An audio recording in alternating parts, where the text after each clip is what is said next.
En quoi est-ce que, non pas quel était le sens de Noël, mais quel est le sens de Noël aujourd'hui et comment est-ce qu'on peut s'y préparer encore aujourd'hui et peut-être même découvrir autrement cette fête qui est beaucoup plus profonde qu'on le pense. Puis ben, tu le disais, Francis, tout à l'heure, joyeux Noël, hein? On se dit ça, joyeux Noël, joyeux Noël.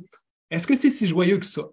Moi, quand j'ai deux petits-enfants, puis on se lit les histoires de la naissance de Jésus, puis c'est toujours, tu sais, même les moutons, ils ont des gros sourires, là. Donc, on présente ça de façon très légère aux enfants. Tout est beau, tout est bon, Jésus naît. Puis d'ailleurs, quand on continue les pages, même la mort-résurrection est faite dans l'allégresse presque. Donc, on a comme tendance à élider les éléments plus difficiles autour de la naissance de Jésus. Puis aujourd'hui, ce que je vais convier avec vous, c'est de regarder l'ensemble des émotions qui sont là. Oui, il y a de la joie, mais elle est située à un endroit spécifique. C'est de voir de quel type de joie on parle. Donc, on va regarder ça. Je vous avertis, il y a deux récits, il y a Luc et Matthieu. Malheureusement, on va passer plus de temps en Matthieu qu'en Luc parce que je suis spécialiste de ce texte-là. Et il y a quelque chose de moins connu aussi autour de Matthieu, peut-être un peu plus complexe aussi côté émotion. Alors, en tout cas, on va passer un petit peu plus de temps avec Matthieu. Donc, le livre, je vous en ai déjà parlé. Avant d'entrer dans les récits comme tels, petits éléments de contexte, je ne vous parlerai pas de l'événement il y a 2000 ans, de qu'est-ce qui s'est passé réellement lorsque Jésus est né. J'en ai aucune idée. OK? Ce qu'on a, on a deux récits. Matthieu et Luc nous présentent la naissance de Jésus sous mode narratif et ces récits-là sont assez distincts l'un de l'autre. Les personnages sont les mêmes, la naissance a lieu à Bethléem, mais pratiquement tout le reste est différent. Mais étant humains comme nous le sommes, quand on a deux textes qui parlent d'un même événement, on les met ensemble, puis c'est difficile parfois de les séparer. D'ailleurs, moi, j'habite à côté de l'oratoire Saint-Joseph. On va là, on voit des crèches où il y a l'ensemble des deux qui s'y retrouvent. Mais là, essayons de distinguer les choses. Puis pour ceux qui ne sont pas habitués de voir cette distinction-là, ben, je veux vous dire que d'abord, ben, au niveau géographique, on voit qu'en Matthieu, ben, l'histoire commence dans la maison de Joseph à Bethléem. On s'en va en Égypte pour fuir les massacres et on revient non pas à Bethléem, mais à Nazareth. Alors qu'en Luc, ben, on passe de Nazareth pour aller à Bethléem et on revient à Nazareth, donc il y a un déplacement différent. Mais en plus de ça, le lieu de la naissance est différent. En Matthieu, c'est dans une maison, dans la maison de Joseph. En Luc, ben, il n'y a pas de place dans les maisons à Bethléem, c'est dans une mangeoire d'animaux que ça se passe. Les visiteurs sont différents. En Matthieu, c'est mages. En Luc, c'est les bergers. La révélation se fait en Matthieu à travers un songe par l'ange du Seigneur. En Luc, c'est Gabriel, alors l'ange est nommé. Les points de vue différents. Le personnage qui reçoit la révélation en Matthieu, c'est Joseph. En Luc, c'est Marie. Il y a l'étoile en Matthieu, il y a le cœur des anges en Luc. Bon, bref, on a deux récits différents. Et là, ce qu'on va faire aujourd'hui, c'est de plonger dans l'un et dans l'autre sans essayer de faire un amalgame de l'un avec l'autre. Alors, avançons. Deux petits aperçus de l'un côté et de l'autre avant de plonger plus profondément dans chacun. En Matthieu, si on se pose la question, est-ce que c'est un joyeux Noël? Ben, la réponse, moi, je dirais, c'est clairement non. On a The Dark Side of Christmas, comme j'aime dire. Il y a entre autres le massacre d'enfants à Bethléem. Marie et Joseph doivent partir en exil comme réfugiés politiques avec un petit poupon. Mais à travers tout ça, il y a aussi les mages qui arrivent et qui éprouvent une grande joie dans la rencontre. Donc, il y a quand même un aspect joyeux aussi, mais c'est un récit violent dans lequel on peut trouver une espérance parce que celui qui est né, on l'appelle l'Emmanuel, Dieu avec nous. On l'appelle Jésus, celui qui sauve son peuple. Donc, il y a quelque chose du salut qui se passe dans ça. Donc, ce n'est pas juste négatif, bien au contraire. En Luc, oui, la place de la joie est plus grande. On l'a dans le Cantique de Marie qui exalte le Seigneur. En Élisabeth, il y a l'enfant qui bondit en elle de joie. Il y a le chant de gloire des anges, les bergers, qu'on reprend dans notre fameux Les anges dans nos campagnes. Mais une lecture attentive nous montre qu'il y a quand même des éléments difficiles. On a ce déplacement forcé à cause du recensement impérial où Marie doit se déplacer alors qu'elle est 9 mois enceinte, à pied probablement ou à dos d'âne peut-être selon les images qu'on voit, mais c'est à peu près une semaine de déplacement comme ça de Nazareth à Bethléem. Puis ils arrivent là, il n'y a pas de place pour eux, doit donner naissance au milieu des animaux dans une mangeoire. Donc on est il y a une situation difficile là-dedans aussi, bien que la joie est soulignée par le texte. Et moi, j'aime, et ce qu'on fait un peu avec le petit livre, mettre en relief ces textes-là avec des situations contemporaines. Pourquoi? Ben parce que les textes bibliques sont assez succincts et vont nous raconter les événements sans toujours nous donner le point de vue des personnages puis comment ils vivent ça intérieurement.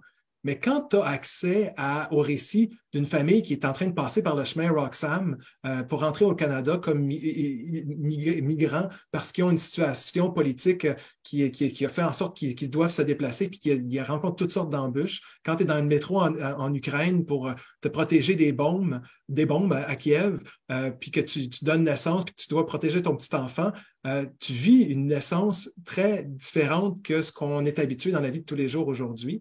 Mais avoir accès à ces différentes perspectives-là nous permet de penser à qu'est-ce que c'est que d'avoir un enfant et de se déplacer en Égypte, d'avoir un massacre d'enfants. Bon, bref, donc c'est sûr qu'on ne peut pas faire des équivalences, mais je pense qu'au niveau de l'analogie, on peut on peut mieux comprendre les textes bibliques en comprenant des histoires humaines qui se déroulent aujourd'hui aussi. Et de toute façon, moi, je pense que la naissance vient avec des cris. Quand on accouche, c'est difficile, c'est souffrant, mais ça mène à la vie normalement. Donc, à quelque part, la naissance de Jésus aussi, c'est dans ces cris, dans la difficulté on peut avoir un contact avec cette vie-là. Et que, ultimement, ben, je pense que c'est le cœur de l'Évangile se vit dans la mort-résurrection, dans le passage de la mort à la vie, et qu'on a ça illustré dans les 2 premiers chapitres de ces 2 évangiles-là. Donc, je vous sauve du temps. Au lieu de lire l'ensemble de l'évangile de Matthieu et de Luc, ben, lisez-le quand même, mais en lisant chapitres 1 et 2, essayez de voir en quoi est-ce que ça peut résumer l'ensemble, parce qu'il y a déjà quelque chose qui est annoncé dès le départ. Donc, la vérité de ces textes-là, pour moi, ce n'est pas tant une vérité historique ou événementielle, qu'est-ce qui s'est passé exactement, mais plutôt une vérité sur qu'est-ce que ça veut dire, cette naissance-là? Qui est l'identité profonde de cet enfant-là qui naît et quel est l'espoir qui est généré à travers ça? On y a accès quand on rentre dans ces récits autour de la naissance de Jésus. Quelques mots théoriques. Je vais prendre une... Alors, les émotions, ça ne va pas de soi. Prendre une émotion dans un texte, disons la peur en français, est-ce que c'est la même chose que le phobos en grec? Oui, non, peut-être. C'est peut-être dit différemment. Il faut quand même essayer de se donner un petit...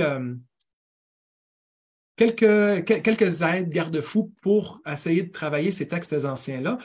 Moi, je le fais à partir de ce qu'on appelle la théorie de l'affect. Il y a 2 façons de théoriser ça, ce qui est différent des émotions. Je vous en glisse quelques mots. Vous verrez si vous voulez à embarquer là-dedans ou pas, c'est libre à vous. On peut aussi se passer de ça, mais je vous donne quand même quelques mots là-dessus.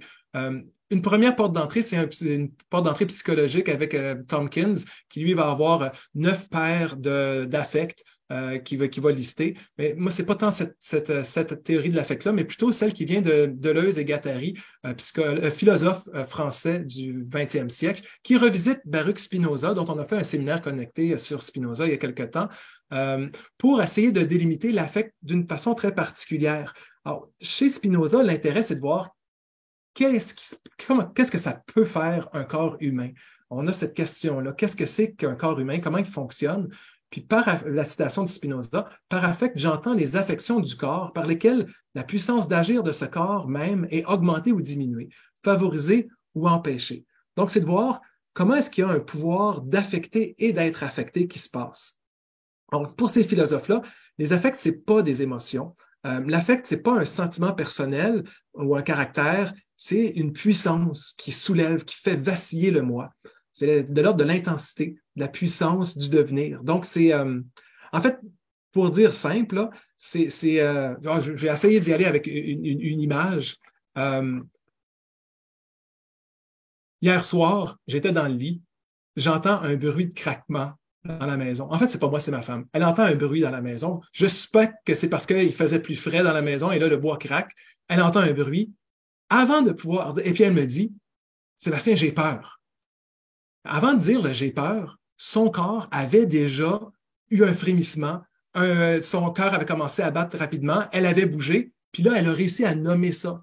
Puis la façon de le nommer, ça, c'est plutôt de l'ordre de l'émotion, où on a une construction langagière qui essaie de délimiter qu'est-ce qui se passe en elle. Mais l'affect, c'est l'intensité affective qui se passe avant même de pouvoir détecter. Donc, et ça passe de corps en corps, mais pas nécessairement un corps humain. Même le corps non humain, qu'est la maison qui craque, a généré un affect chez elle. Donc, c'est aussi quelque chose qui se transmet, qui bouge d'un corps à l'autre. Donc, bref, c'est comme ça que théorise un peu Deleuze, Guattari et Spinoza l'affect. Donc, on va être attentif à ça. Comment est-ce qu'il y a des éléments des intensités qui passent de corps à corps et qui affectent un corps et qui en affectent d'autres. Mais bon, bref, on va avancer. Vous verrez peut-être voir si ça fait sens ou pas. Puis on va voir ça sur deux plans. Je prends l'image qu'on avait pour le poster de l'événement. Une peinture de Léon Cognet qui est à Rennes. Une peinture qui me semble très forte au plan affectif. Prenez le temps de le regarder. Cette semaine, il y avait quelqu'un sur YouTube que j'ai vu qui commentait ça par rapport au féminisme. Puis elle disait que tout le féminisme se résume dans cette œuvre-là. Moi, je vois au moins deux plans affectifs par rapport aux œuvres artistiques, que ce soit littéraire comme les évangiles ou pictural comme cette œuvre-là. Il y a les émotions qui sont dans l'œuvre. Alors ici, si on regarde le visage de la femme, on pourrait faire un petit zoom là-dessus, mais je ne vais pas essayer de voir si la technique fonctionne. Mais quand on regarde son visage, on voit qu'elle a peur. Elle protège son enfant, elle se cache. L'enfant, lui, il ne comprend pas.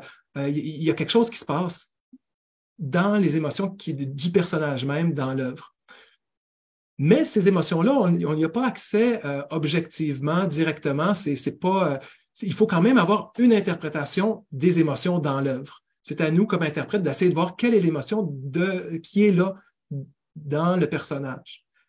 Ça, c'est le premier plan, le plan de l'émotion dans l'œuvre. Le deuxième plan, c'est les émotions que nous, on ressent en observant l'œuvre. Qu'est-ce que vous ressentez, vous, quand vous regardez cette œuvre-là du Massacre des Saints Innocents?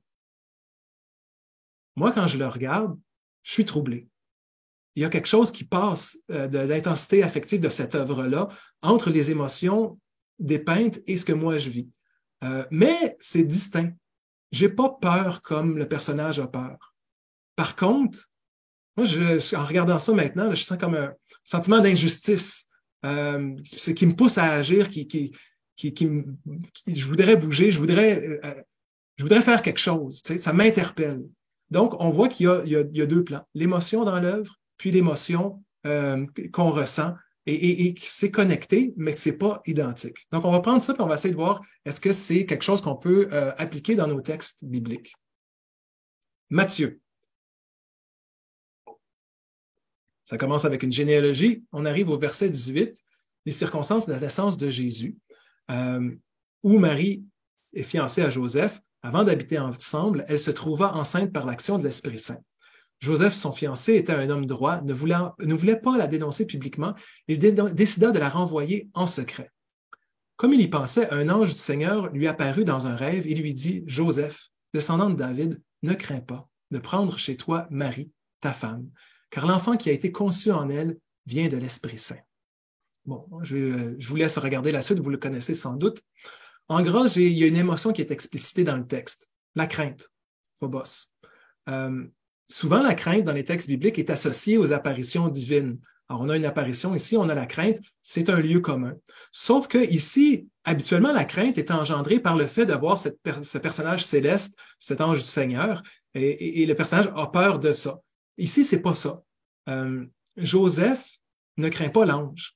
On a une perspective de l'ange qui, lui, détecte quelque chose, une émotion chez Joseph, un affect, et lui dit de ne pas craindre de prendre chez toi Marie, ta femme. Alors, la crainte était de prendre chez Joseph, que lui-même prenne sa femme chez lui, parce que l'enfant était conçu hors mariage.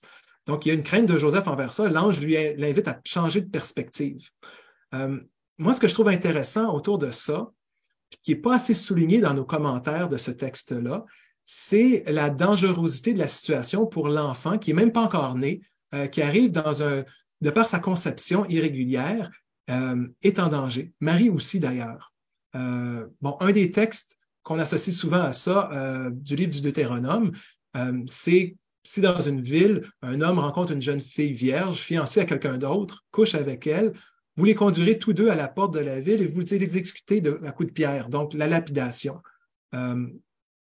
Donc, théoriquement, est-ce que c'est mis en pratique ou pas? On ne le sait pas, mais en tout cas, dans le livre du Deutéronome, on a la sentence qui n'est pas le divorce. On n'a aucun divorce dans l'Ancien Testament suite à un soupçon d'adultère. On a des lapidations, par contre, dont on parle. Attends, je reviens. Donc, ici, on a ça qui est dans notre imaginaire d'un lecteur biblique, a cette possibilité de lapidation qui est là. Autre possibilité aussi d'avoir quelque chose qui ne fonctionne pas, c'est le fait de la renvoyer. La renvoyer en secret, que ce soit en secret ou pas, imaginons Marie et son enfant qui ne viennent pas vivre chez Joseph. C'est un petit milieu, tout le monde se connaît. Je ne sais pas si vous avez accès aux travaux sur la honte et l'honneur autour de la Méditerranée, mais tu ne fais pas affaire avec quelqu'un qui cause de la honte. Est-ce que tu peux y vendre du pain? Est-ce que tu peux entrer en relation avec cette personne-là? Ben, l'enfant qui est né en dehors des liens du mariage, la femme qui l'a conçu, porté, ben, elle est stigmatisée par ça, elle est marginalisée, et que Joseph le fasse en secret ou pas, quand l'enfant va naître, c'est une situation très complexe.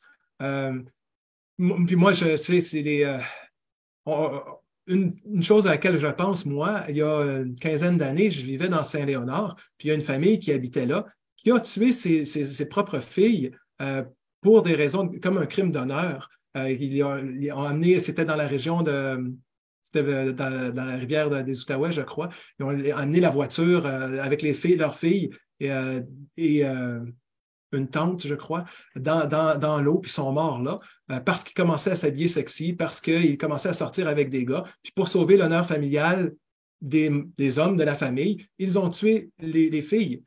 Donc, tout à l'heure, on avait un texte plus officiel du Deutéronome, mais il y a aussi une culture non officielle de comment est-ce qu'une culture patriarcale gère la honte de la famille. Donc, il y a un danger potentiel là-dedans. Bon, j'avance parce que là, je perds trop de temps sur ce texte, mais ça nous relie aussi à tous les crimes d'honneur d'aujourd'hui, aux femmes et aux enfants qui sont mis dans des situations horribles, complexes. Et en Matthieu, ben, l'ange change l'idée de Joseph. Et il n'aie pas peur de la prendre chez toi. Puis je pense que bon, ça mène à une vie qui amène le salut pour beaucoup plus que juste Joseph. Mais je pense qu'on peut relier ça à nous aujourd'hui aussi, de voir qu'il y a de la vie possible malgré les situations extrêmement difficiles et dangereuses dans lesquelles on peut être. Et c'est là qu'il y a une vie potentielle. On poursuit dans le texte. Chapitre 2, vous connaissez l'histoire. Le roi Hérode est à Jérusalem, les mages arrivent. Où est le roi des Juifs qui vient de naître? Nous avons vu son astre à l'Orient et nous sommes venus lui rendre hommage. À cette nouvelle, le roi Hérode fut troublé et tout Jérusalem. C'est quand même intéressant ici. Je vous avais dit que les affects, ça passe d'un corps à l'autre. Ici, on a Hérode qui est troublé. Bon, il est troublé de quoi? Ben, probablement que c'est la question qui est là précédemment, où on cherche le roi des Yudaïoi et que lui-même est roi des Yudaïoi. Alors, souvent, des fois, on va traduire différemment. On va dire, ben, Hérode, c'est le roi des Juifs, puis le roi de la Judée, puis Jésus, c'est le roi des Juifs. Mais c'est le même mot dans le Nouveau Testament pour les deux, là. Alors, il y a la même fonction qui est reliée à deux personnages. Donc, à quelque part, le texte nous pose la question comme lecteur, qui est le roi légitime, puis va remettre en question le pouvoir d'Hérode dans le récit. Mais Hérode le sent, ça. Alors, il est troublé par... Et ce que je disais tout à l'heure qui se communique, c'est que son trouble, ben, c'est tout Jérusalem qui est troublé avec lui. Puis, naturellement, on pense aux habitants de Jérusalem, mais même la ville semble trembler avec lui. Hein. Le verbe derrière ça, là, étaracté, c'est terrassé, là, ça vient de cette racine-là. Là. Donc, il est terrassé, puis toute Jérusalem aussi. Là. Bref, et ça va causer toutes sortes d'ennuis par la suite, on verra. Des citations bibliques. Suivons l'astre. L'astre, les mages ne sont pas rois, les magoi, les mages sont venus de l'Orient en suivant l'astre, arrivent à Jérusalem et là semblent ne plus l'avoir. En tout cas, ils posent la question où est le roi des Juifs qui vient de naître parce qu'ils ne savent plus où aller. les scribes d'Hérode vont leur préciser que c'est à Bethléem, s'en vont dans cette direction et dès qu'ils sortent de Jérusalem, c'est comme si Jérusalem s'était tellement obscurci qu'on ne pouvait même plus voir l'astre. Mais en sortant de Jérusalem, là, ils la voient et bon, sur ces paroles du roi, ils se mirent en route et voici que l'astre qu'ils avaient vu à l'Orient était de retour, là, avançait devant eux jusqu'à ce qu'il vint s'arrêter au-dessus de l'endroit où était l'enfant. Donc, ça les pointe directement à la maison de Joseph. Et à la vue de l'astre, ils se réjouirent d'une très grande joie extrême. Là, on a 3 mots grecs pour parler de la joie, puis mégalais pour dire très grand. Là. Donc, c'est une très grande emphase sur cette joie-là. Joie qui est associée à la vue de l'astre, curieusement. Je pense que c'est comme un peu pour anticiper la rencontre qui arrive tout de suite après, entrant dans la maison. Quand tu vois, c'est une maison ici. Là. Ils virent l'enfant, Marie, sa mère, se prosternent devant lui. Puis là, il y a la rencontre qui était, dans le fond, l'objet de leur quête. Donc, c'est ça la source de cette très grande joie qui est associée à l'astre, mais aussi à cette rencontre là, qui arrive là. Donc, il y a une place pour la joie dans ce récit. On avance. Hérode, tout à l'heure, il était terrassé. Là, il se voit jouer par les mages. Puis, il entre dans une fureur intense. Envoie tuer à Bethléem tout son territoire, les enfants jusqu'à 2 ans, d'après l'époque qu'il s'était fait préciser par les mages. Alors s'accomplit ce qu'il avait été dit par le prophète Jérémie. Avant d'arriver à cette citation-là, juste en haut, l'ange du Seigneur a averti Joseph. C'est quand même curieux, c'est qu'il n'y a rien, il n'y a aucune émotion associée à Joseph là-dedans. Il entend cette nouvelle que Hérode cherche à faire périr l'enfant, puis qu'il doit fuir en Égypte, puis, bon, il y va. Mais on n'a pas accès à ses émotions intérieures ou à qu'est-ce qui se passe à ce niveau-là. C'est très descriptif, mais il n'y a pas grands affects qui est décrit là-dedans. Au contraire de ce qui suit, ce que j'étais en train de lire, la citation d'accomplissement de Jérémie. Une voix dans Rama s'est fait entendre, des pleurs, une longue plainte. C'est Rachel qui pleure ses enfants. Elle ne veut pas être consolée parce qu'ils ne sont plus. Donc, on va prendre un petit temps là-dessus. Ceux qui connaissent ça, vous savez que c'est une citation de Jérémie, 31-15, pas mal les mêmes mots. Mais la grande différence, c'est dans ce qui suit, le verset 16. Assez parle le Seigneur, assez, plus de voix plaintives, plus de larmes dans les yeux. Ton labeur reçoit sa récompense, oracle du Seigneur. Ils reviennent des pays ennemis. Ton avenir est plein d'espérance, oracle du Seigneur. Tes enfants reviennent dans leur patrie. Donc, l'affect de Rachel, ses pleurs amers, sa voix plaintive ont un impact sur le Seigneur. Alors, il y a le corps en prière, en lamentation de Rachel touche le Seigneur qui, lui, il dit assez, assez, c'en est assez, et il va inverser le désespoir qui est là. Ça, pour ceux qui ne le savent pas, on est en contexte de la déportation à Babylone. Rama, qu'on a dans le texte de Matthieu, c'est la ville à partir duquel tous les exilés vont être rassemblés là avant d'être déportés à Babylone à pied, une longue marche. Donc, c'est ça, ça nous amène à penser à ce moment qui est peut-être le pire moment dans l'histoire d'Israël. Et en Matthieu, on arrête avec les enfants qui sont disparus. On n'arrive pas au renversement divin. On reste avec les pleurs de Rachel. Et curieusement, le livre de Jérémie, pour ceux qui le connaissent, c'est des chapitres et des chapitres d'éléments difficiles, de toutes sortes de problèmes, de morts. Et tu as quelques chapitres où il y a une lueur d'espoir. Ben, c'est ces chapitres-là qui sont... c'est au sein de ces chapitres-là qu'on retrouve Jérémie 31-15.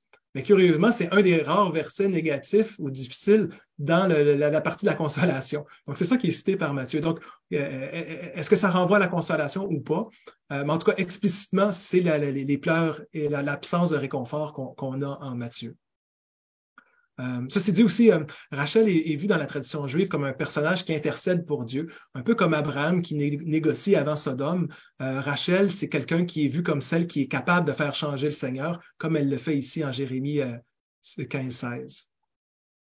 D'autres échos bibliques que je veux souligner, la vie même du personnage de Rachel dans le livre de la Genèse est marquée par différentes formes de la difficulté, sa stérilité au chapitre 30, mais surtout au chapitre 35, elle meurt en accouchant sur la route de Bethléem.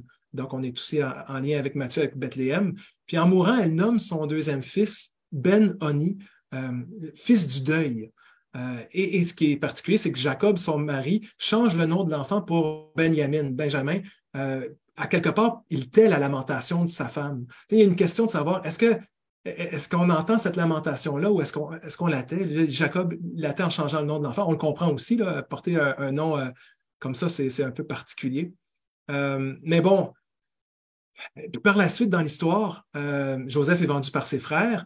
Bon, Jacob va pleurer son fils Joseph et, citation, Genèse 37, verset 35, quand tous ses fils et filles vinrent pour le consoler, le père Jacob, il refusa de se consoler. Car, disait-il, c'est en deuil que je descendrai vers mon fils au séjour des morts. Fin de la citation. Donc, ce refus de consolation qu'on a en Matthieu attribué à Rachel, on le retrouve en Genèse attribué à son mari, Jacob. Donc, je pense qu'il y a quelque chose qui est Matthieu fait ça souvent. Il met plusieurs éléments bibliques ensemble pour faire une citation qui pointe vers différents textes.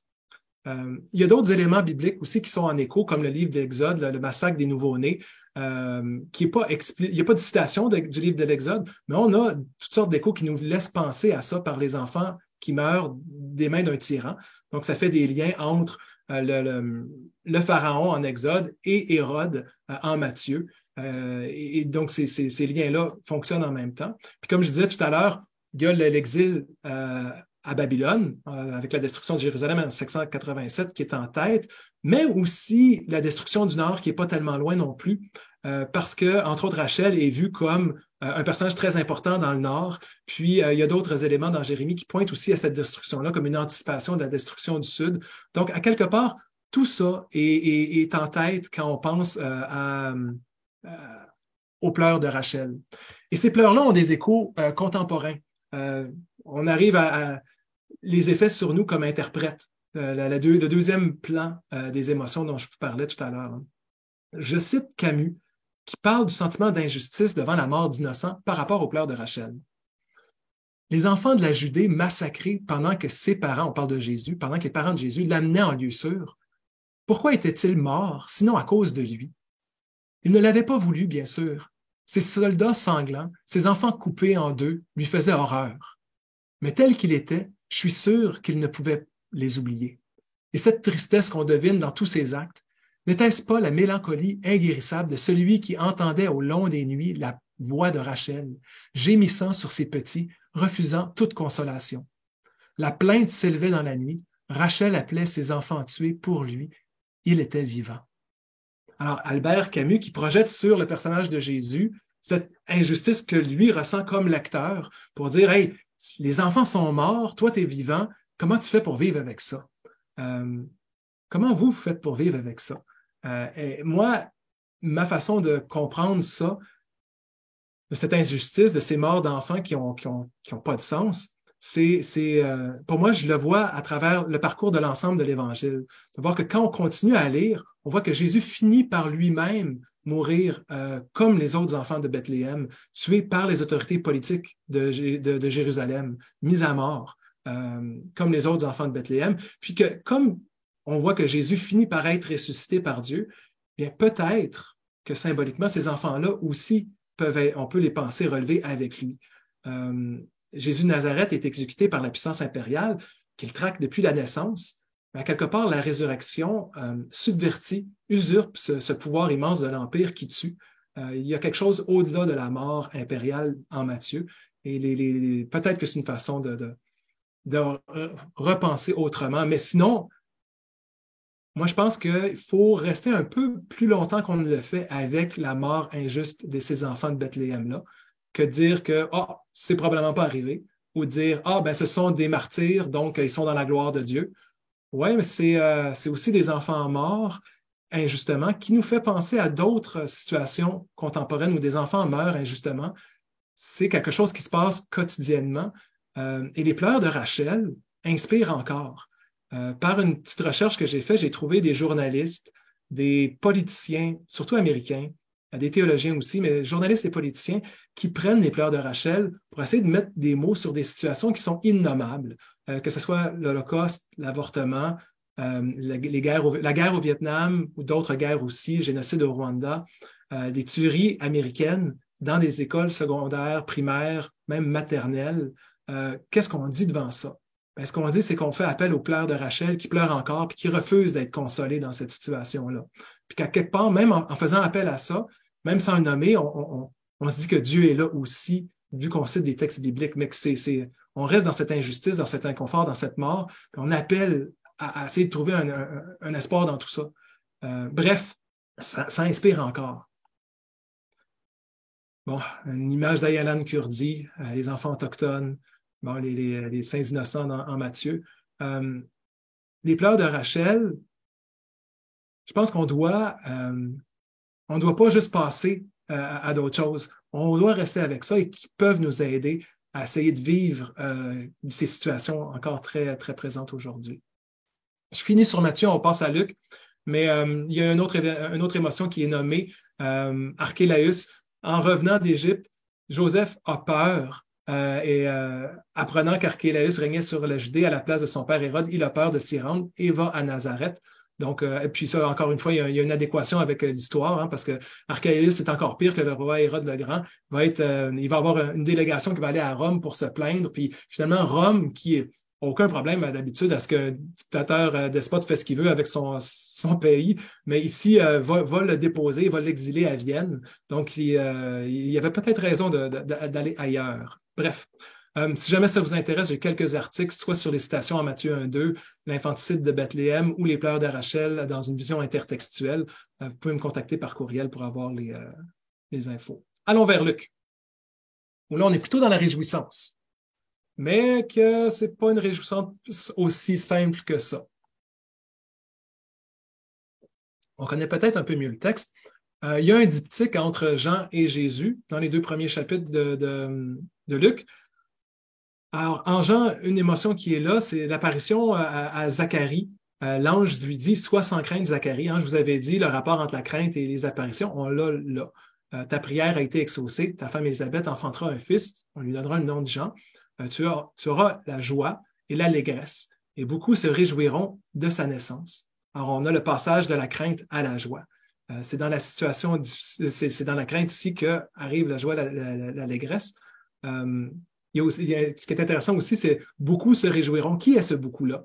Aussi là, on a plusieurs petits mots comme ça qui nous invitent à sortir du récit. Même nous aussi qui lisons ça, est-ce que nous ne sommes pas ceux qui se réjouissent? Tout comme dans Matthieu, on avait le Dieu avec nous qui nous interpelle aussi à quelque part, à ressentir quelque chose. Élisabeth aussi a un registre émotif à travers ça, à la fin de la diapositive. Voilà ce qui a été fait pour moi. Le Seigneur, au temps où il a jeté ses yeux sur moi pour mettre fin à ce qu'il faisait ma honte devant les hommes. Alors, elle était stérile, elle ne pouvait pas avoir d'enfant, rendue âgée. Elle semble, dans ce texte-là, vivre ça comme une honte. Je vous parlais de honor and shame, la honte et l'honneur dans cette culture-là. On a un Seigneur qui jette, littéralement, qui a jeté ses yeux sur elle. Donc, en jetant ses yeux sur elle, elle tombe enceinte et ça change son rapport complètement aux autres. Elle ne sent plus cette honte-là. Arrivons à la naissance de Jésus. L'ange Gabriel qui est envoyé arrive à une jeune fille qui s'appelle Marie. L'ange entra auprès d'elle et lui dit « Sois joyeuse, Kairé, toi qui as la faveur de Dieu, le Seigneur est avec toi. » Donc, ce Kairé-là, c'est un verbe pour se réjouir, oui, Kairo. C'est aussi une salutation. Alors, je vous vois dans la rue, on parle de la koiné, le grec ancien, on dirait ça. C'est similaire à la grâce aussi, charis. Donc, il y a ça aussi qui est pas trop loin et qu'on voit tout de suite par la suite. Tu as la grâce de Dieu, tu as la faveur de Dieu. Donc, tout ça est là. On met souvent ça en lien avec un texte prophétique que j'aime bien, Sophonie 3,14. Crie de joie, fille de Sion, pousse des acclamations, Israël, réjouis-toi, ris de tout cœur, fille de Jérusalem. On est vers la fin du livre de Sophonie qui parle de la destruction de Jérusalem, mais qui annonce aussi qu'il va avoir un renouveau et que ce renouveau-là se fait dans des cris de joie par une espèce cette fille de Sion qui représente Jérusalem qui va se relever. Là. Il reste un petit groupe d'humbles, de pauvres qui cherchent refuge dans le Seigneur. Puis c'est au cœur de ces difficultés-là qu'il y a cette restauration possible. Donc, en reprenant ça, Luc laisse entendre que la restauration joyeuse évoquée par Sophonie est en train de s'accomplir en Marie. Et le Seigneur vient habiter au milieu de son peuple. On revient à notre texte, donc, bon, le Seigneur est avec toi.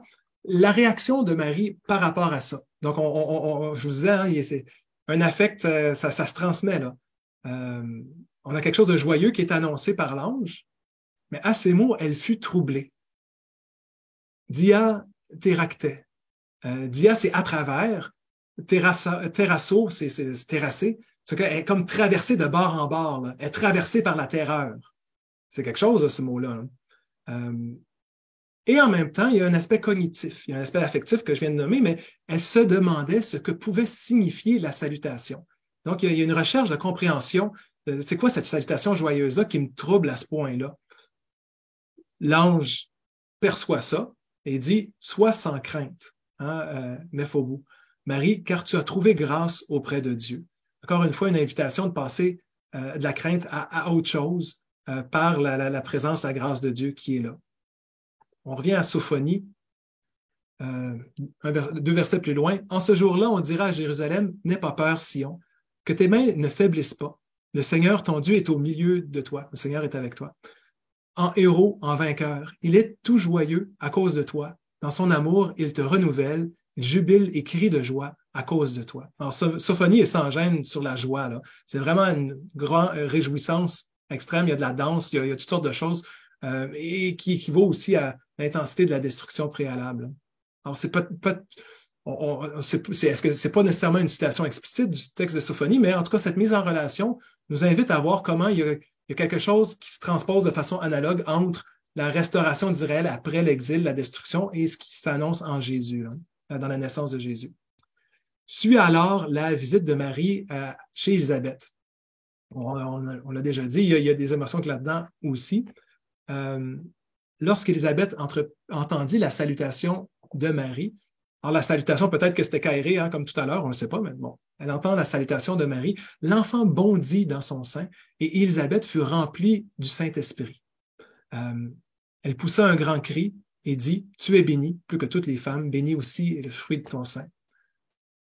Comment m'est-il donné que vienne à moi la mère de mon Seigneur, lorsque ta salutation a retenti à mes oreilles, voici que l'enfant a bondi d'allégresse en mon sein. Bienheureuse celle qui a cru. » Donc, on a ici une rencontre à la fois très humaine, très simple, mais dans les textes bibliques, souvent dans cette rencontre entre êtres humains, il y a quelque chose de divin qui peut passer. Moi, je pense à Abraham sous le chêne de Mambré, où là, il y a une rencontre qui arrive qui est divine alors qu'elle n'est pas attendue. C'est le modèle d'une rencontre humaine qui ouvre un espace pour parler d'un Dieu qui est présent dans cette vie quotidienne-là, dans cette vie intime. On parle de spiritualité, de la visitation. Moi, ça me parle beaucoup en contexte pandémique ou post-pandémique, de prendre le temps d'aller rencontrer l'autre, c'est essentiel, puis il y a quelque chose qui peut se passer là-dedans. Et ce qui est particulier dans le texte, l'affect qui est vécu positif se transmet de corps en corps et même jusqu'à l'enfant qui est en Élisabeth de joie. C'est quand même fort, ça. Et qui prend conscience de qu'est-ce qui se passe. Puis, bon, moi, je ne suis pas une femme j'ai pas porté d'enfant, mais apparemment, il y a quelque chose qui peut se vivre de cet ordre-là aussi. C'est pas juste dans les textes bibliques que ça se passe. On ressent quelque chose de cette vie qui grandit en nous. On arrive au texte suivant, le fameux Magnificat, qui est toujours dans cette rencontre. Alors, Marie dit, elle répond à Élisabeth, « Mon âme exalte le Seigneur, mon esprit s'est rempli d'allégresse, cause de Dieu mon Sauveur, parce qu'il a porté son regard sur son humble servante. » Bon, ça se poursuit. « Oui, désormais, toutes les générations me proclameront bienheureuse. » La bienheureuse, on voit le Macarion des béatitudes, une première béatitude. Mais dans cette exaltation, oui, c'est quelque chose de super positif, l'ensemble de ce texte-là, d'allégresse. Et en même temps, moi, ce que je nous invite à faire, c'est de prendre conscience de la posture à partir de laquelle on rend grâce pour la grandeur du Seigneur et ce qu'il fait. La posture, c'est son humble servante, qu'on aurait pu traduire esclave. Doulet, c'est ça, c'est l'esclave de la servante. C'est pas juste quelqu'un qui est humble, qui est pauvre, mais qui est aussi dans une situation potentielle d'oppression. Toutes les générations me proclameront bienheureuse. Le puissant a fait de grandes choses pour moi, c'est son nom. Mais sa bonté s'étend de génération en génération sur ceux qui le craignent. Il intervient, la force de son bras, il disperse les hommes de pensées orgueilleuses, jette les puissants en bas de leur trône, élève les humbles. Donc, on a cette prière qui est ce chant, ce cantique, qui est fait à partir de la posture des humbles qui sont élevés et les puissants qui sont jetés en bas de leur trône. Donc, il y a un renversement complet de la pyramide sociale et de la pyramide politique par ce Dieu présenté de façon très masculine, hein, dans cette voix féminine de Marie, mais avec le bras. Bon, bref, la joie qui s'exprime là-dedans, c'est une joie qui est pour ceux qui se reconnaissent comme humbles servantes en Marie. Donc, ça commence avec des événements très personnels de femmes qui tombent enceintes, mais qui parlent de façon prophétique, qui racontent, qui laissent entendre tout ce qui s'est été fait de génération en génération, mais aussi qui annonce qu'est-ce qui s'en vient dans l'Évangile, dans ce retournement, dans cette libération, dans la joie du royaume de Dieu qui est instaurée à travers ça, la joie du salut qui s'annonce. Vient la naissance.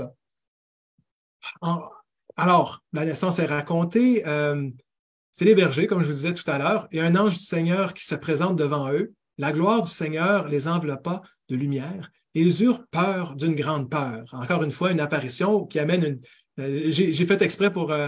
c'est la traduction de la Tobe, sauf à quelques endroits, j'ai fait une traduction un peu plus personnelle. C'est le verbe est le même que... Donc, peur d'une grande peur. L'ange leur dit, soyez sans crainte. Encore une fois, une invitation de passer au-delà de la crainte, car voici, je viens vous annoncer une bonne nouvelle. Vous voyez le mot en grec, c'est proche du euangelion. C'est ça, voici un évangile qui sera une grande joie pour tout le peuple. 2 points. Donc, cette bonne nouvelle, cette joyeuse annonce, qu'est-ce que c'est? Qu'est-ce qui amène cette joie-là? C'est pas juste la naissance d'un enfant, c'est ce que représente cet enfant-là. Et là, on a un paragraphe très christologique. Il vous est né aujourd'hui dans la ville de David un sauveur qui est le Christ Seigneur. Voici le signe qui vous est donné. Vous trouverez un nouveau-né emmailloté, couché dans une mangeoire, donc là où les animaux mangent. Donc, on pourrait prendre le temps de regarder chacun des titres messianiques qui sont là-dedans, mais c'est vraiment, on réactive les attentes traditionnelles, puis on les amène sur cet enfant-là qui naît. Ah oui, j'ai oublié ça. Mais en tout cas, donc, et ce qui arrive, tout à coup, il y a avec l'ange, l'armée céleste qui chante les louanges. Alors, on a l'armée céleste qui chante Doxa, gloire à Dieu, au plus haut des dieux, au plus haut des cieux. On le chante dans les gens dans nos campagnes. Les bergers s'en retournent, chantent aussi la gloire, les louanges. Donc, il y a un effet positif sur l'ensemble qui est là. Comme en Matthieu, la naissance de Jésus raconte on parlait de déplacement forcé tout à l'heure, de Nazareth à Bethléem, à cause d'une figure politique. Je ne vous l'ai pas dit, mais en Luc, c'est l'empereur qui demande par Quirinius un recensement, puis qu'il faut qu'on se déplace et tout ça.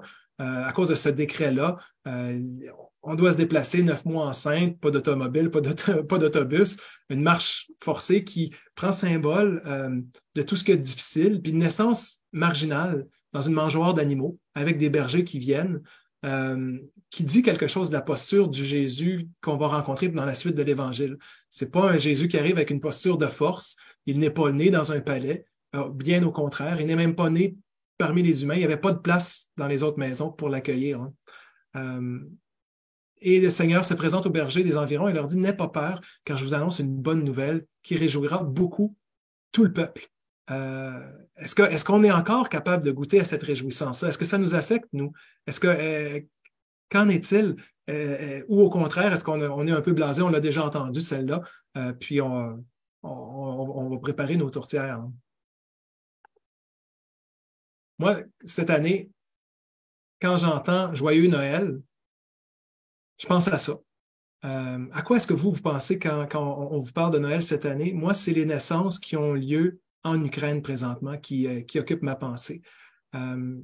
Au début du conflit, l'année je pense que c'était quoi, en février que ça s'est passé, on avait des images et des récits de femmes qui accouchaient, puis des hôpitaux qui étaient bombardés pendant ce temps-là, de femmes qui étaient avec leurs bébés naissants dans dans les métros de la capitale, à quelque part, c'est un symbole de la fragilité de la vie, de la destruction, mais aussi de l'espoir potentiel. On continue à donner naissance, on continue à essayer de mener à terme ces naissances-là, puis de voir qu'il y a une vie potentielle, il y a une vie là, malgré les difficultés, malgré la mort. Peut-être que Francis pourra nous en parler tout à l'heure, mais il y a un texte dans la revue Parabole qui va sortir sur la visitation à partir d'une perspective autochtone d'une mère qui a perdu son enfant s'est suicidé. Comment tu vis comme parent quand ton enfant s'est suicidé? Ben, elle est allée en parler avec une ancienne de sa communauté. Puis entre deux femmes, toutes les deux ont perdu un de leurs enfants de cette façon, ben, ils ont essayé de trouver un espace de vie malgré tout. Je pense que c'est ce type de messie-là qu'on a dans notre messie chrétien. Je reviens en arrière, j'ai oublié quelque chose que je voulais vous dire, dis-je, mais qui peut aussi bien se dire ici. Attendez, je le retrouve. Oui, c'est ici. C'est un récit, un court récit qui nous est transmis par Paul Tillich, un théologien allemand, qui nous rappelle un court récit qui a été entendu après la Deuxième Guerre mondiale, qui parle de la nouvelle vie du Messie qui ne peut que surgir à partir d'un lieu de mort. Alors, ouvrez les guillemets, je commence la citation.